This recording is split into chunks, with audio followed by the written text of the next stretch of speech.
Hello everyone, कैसे हो आप सब। एक बार पुनः स्वागत है आप सभी का हमारे अपने YouTube channel Shiv coaching classes पर।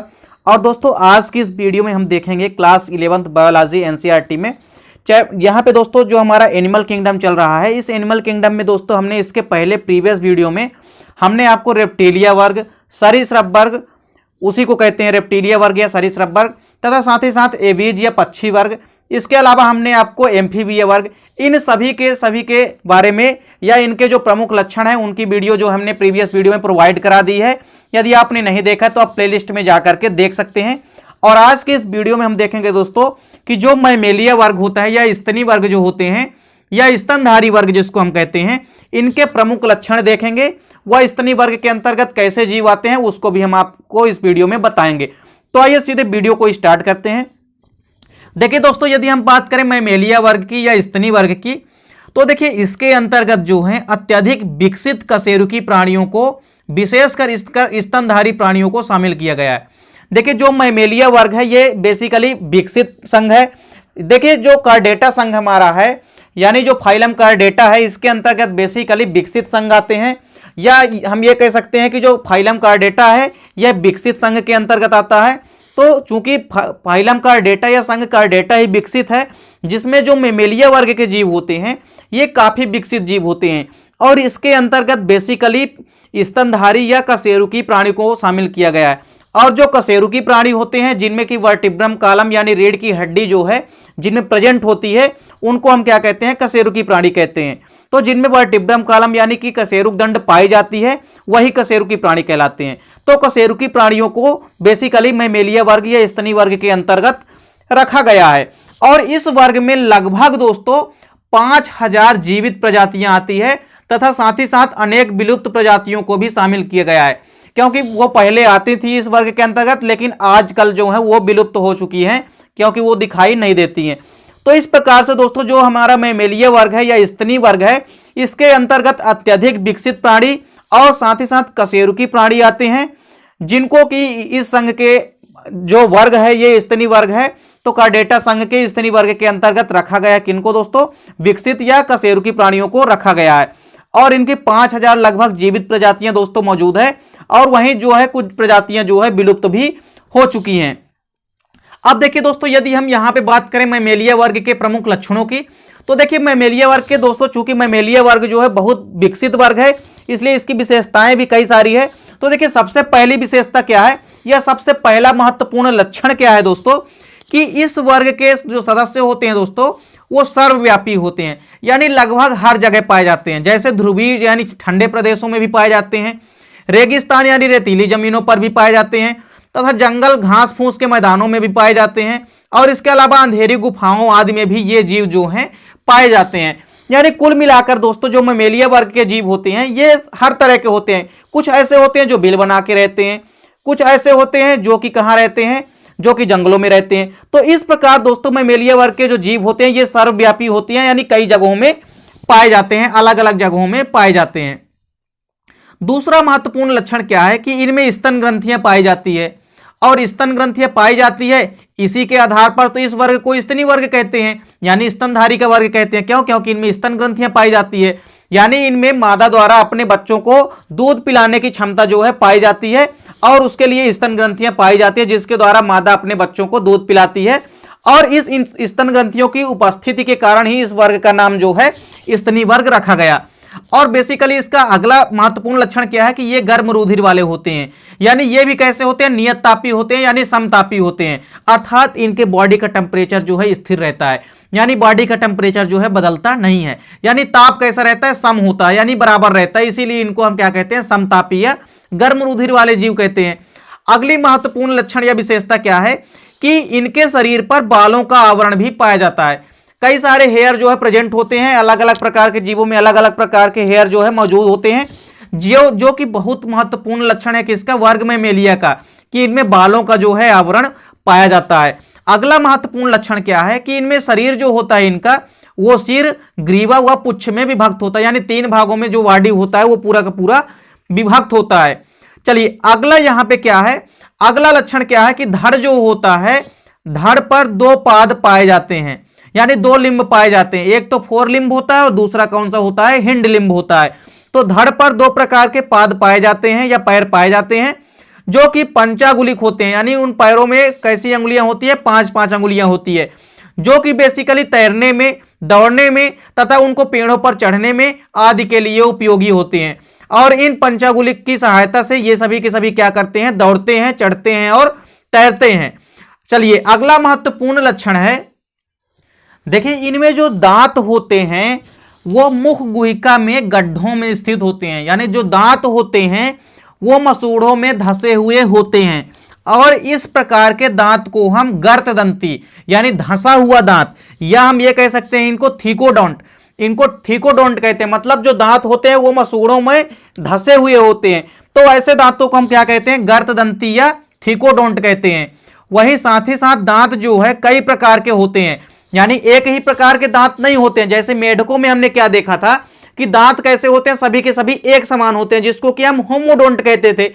लेकिन जो वर्ग में मेलिया के जीव हैं, जैसे एग्जाम्पल के लिए आप मानव में ही ले लीजिए, तो मानव में 4 प्रकार के दांत पाए जाते हैं। तो ऐसे दांतों को हम विषमदंती या हम उनको हिट्रोडोंट कहते हैं, क्योंकि दांत जो है कई प्रकार के पाए जाते हैं। जैसे मानव में 4 प्रकार के दांत पाए जाते हैं, केनाइन, इंसाइजर, मोलर और प्रीमोलर। तो इस प्रकार से दांत जो कई प्रकार के होते हैं, उन प्रकार के दांतों को हम क्या कहते हैं, हेट्रोडोंट कहते हैं। अगला महत्वपूर्ण लक्षण क्या है कि कपाल तंत्रिकाओं की जो संख्या होती है वो 12 जोड़ी होती है, यानी इनमें 12 जोड़ी कपाल तंत्रिकाएं भी पाई जाती है। अगला क्या है कि इनमें श्वसन जो होता है वो 1 जोड़ी फुफ्फुस द्वारा होता है, यानी रेस्पायरेशन या श्वसन जो होता है वो फेफड़ों के द्वारा या फुफ्फुस के द्वारा होता है। यानी इनमें भी फेफड़े पाए जाते हैं या फुफ्फुस या लंग्स पाए जाते हैं, जिनकी सहायता से ये क्या करते हैं, श्वसन या रेस्पायरेशन की क्रिया को संपन्न करते हैं। अगला है कि इनमें हृदय जो होता है वो 4 कोष्ठी होता है, और जो हार्ट होता है वो हमेशा स्तनियों का जो हृदय होता है वो 4 कोष्ठी होता है, जिनमें कि 2 स्पष्ट रूप से आलिंद और 2 निलय जो है पाए जाते हैं, यानी 2 आर्टिकल और 2 वेंट्रिकल जो है पाए जाते हैं। चलिए अगला महत्वपूर्ण लक्षण क्या है कि इन जंतुओं में जो स्वर होता है, तो स्वर उत्पन्न करने हेतु यानी आवाज उत्पन्न करने हेतु जो है ग्रीवा में, यानी जो ग्रीवा भाग यानी जो गर्दन भाग हमारा होता है उसमें लैरिंक्स या स्वर यंत्र जो है उपस्थित होता है। उसी स्वर यंत्र के द्वारा जो स्वर होते हैं वो उत्पन्न होते हैं। अगला महत्वपूर्ण लक्षण क्या है कि इनकी जो ग्रीवा होती है उनमें आदर्श रूप से 7 ग्रीवा कशेरुकाएं पाई जाती है। कितने ग्रीवा कशेरुकाएं, 7 जोड़ी ग्रीवा कशेरुकाएं जो होती है वो पाई जाती है। 7 खंडों में ग्रीवा कशेरुकाएं जो है वो विकसित होती है या डिवाइड होती है। अगला महत्वपूर्ण लक्षण क्या है कि जो स्तनधारी होते हैं उनकी जो त्वचा होती है वो कैसी होती है, मोटी होती है और जल रोधक होती है, और इसके साथ ही साथ क्या होती है, ग्रंथिल होती है।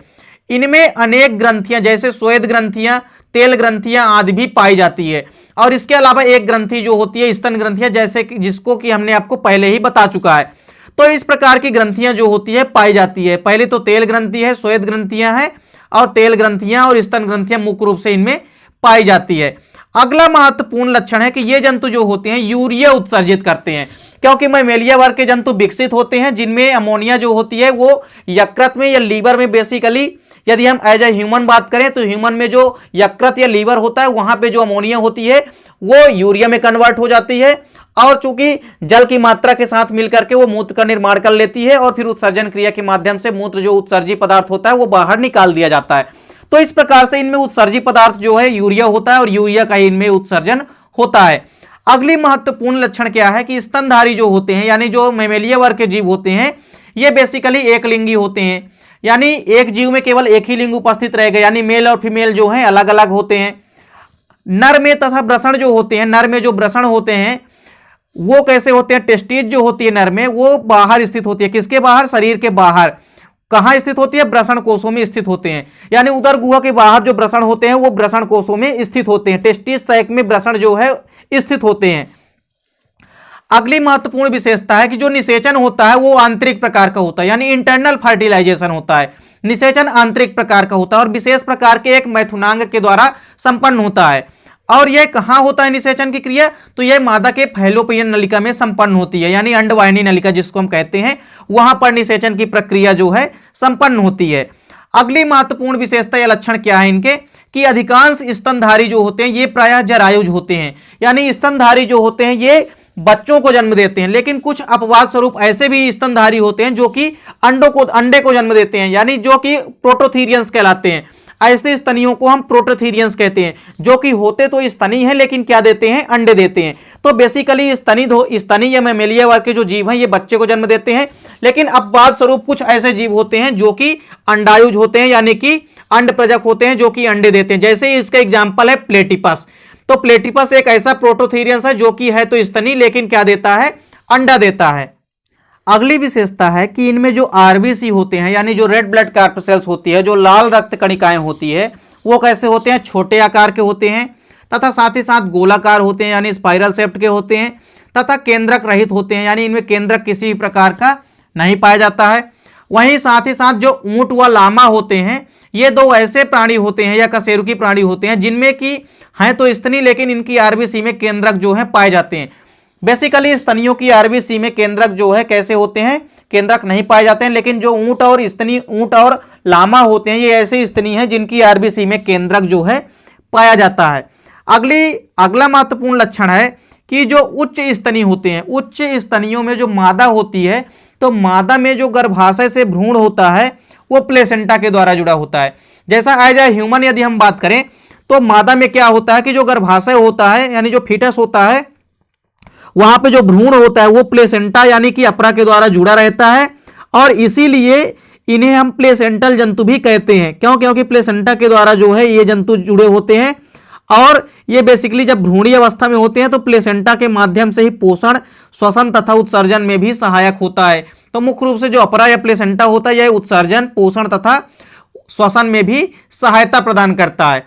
अगला महत्वपूर्ण लक्षण क्या है कि इनमें जो डायफ्राम होता है, डायफ्राम जो है इनमें पाए जाते हैं, जो कि श्वसन में, मल त्याग में, मूत्र त्याग में तथा शिशु जन्म में भी सहायक होते हैं। डायफ्राम जो है सहायता करता है इन सभी चीजों में। अब देखिए यहां पे एक दो पॉइंट आपको याद रखने हैं कि जो स्तनी होते हैं या स्तनियों का अध्ययन जो होता है, यानी स्टडी ऑफ मैमल्स, क्या कहलाता है, स्तनियों का अध्ययन जो है मैमोलॉजी कहलाता है। यह क्वेश्चन पेपर में बार बार पूछा जाता है कि स्तनियों का अध्ययन जिस शाखा के अंतर्गत किया जाता है उसको हम क्या कहते हैं, तो मैमोलॉजी कहते हैं। वहीं सीनोजोइक जो महाकल्प है, इस सीनोजोइक महाकल्प को हम स्तनियों का स्वर्णिम युग कहते हैं, यानी स्तनियों का सबसे ज्यादा डेवलपमेंट या विकास जो है वो सीनोजोइक महाकल्प में हुआ है। तो सीनोजोइक महाकल्प को हम स्तनियों का स्वर्णिम युग कहते हैं। इसके साथ ही साथ देखिए कई सारे एग्जाम्पल भी हैं मैमेलिया वर्ग के जीवों के। जैसे पहला एग्जाम्पल क्या है, मनुष्य या होमोसेपियंस जो होता है, यह किसके एग्जाम्पल है, यह भी स्तनी वर्ग के अंतर्गत आते हैं। कंगारू या मैक्रोपस जो होते हैं ये भी स्तनी वर्ग का प्रमुख लक्षण है, प्रमुख एग्जाम्पल है। इसके अलावा टेरोपस जो चमगादड़ वगैरह होते हैं ये भी किसके एग्जाम्पल हैं, स्तनियों के एग्जाम्पल हैं। इसके बाद उड़न लोमड़ी जिसको हम कहते हैं टेरोपस या जिसको हम उड़न लोमड़ी कहते हैं, ये सभी के सभी किसके एग्जाम्पल हैं, ये सभी के सभी मैमल्स या स्तनियों के एग्जाम्पल है। ऊंट, बंदर, चूहा, घोड़ा और हाथी ये सभी के सभी जो है स्तनी वर्ग के प्रमुख एग्जाम्पल हैं। तो उम्मीद करता हूं दोस्तों कि स्तनी वर्ग के प्रमुख एग्जाम्पल या मैमेलिया वर्ग के प्रमुख लक्षण और एग्जाम्पल आपको समझ में आ गए होंगे। दोस्तों यहां से कोई ना कोई जो प्रमुख लक्षण है, चाहे वो रेप्टिलिया वर्ग का हो, चाहे वो आपसे एम्फीबियन वर्ग का हो, चाहे वो बीज या पक्षी वर्ग का हो, चाहे वो मैमल्स वर्ग का हो, पेपर में कोई ना कोई वर्ग के लक्षण जो है अक्सर पूछे जाते हैं। तो उम्मीद करता हूं दोस्तों वीडियो पसंद आई होगी। दोस्तों वीडियो अच्छी लगे तो लाइक और कमेंट कीजिएगा, साथ ही साथ अपने दोस्तों के बीच शेयर कीजिएगा। मिलते हैं दोस्तों आपसे नेक्स्ट वीडियो में, तब तक के लिए जय हिंद, वंदे मातरम।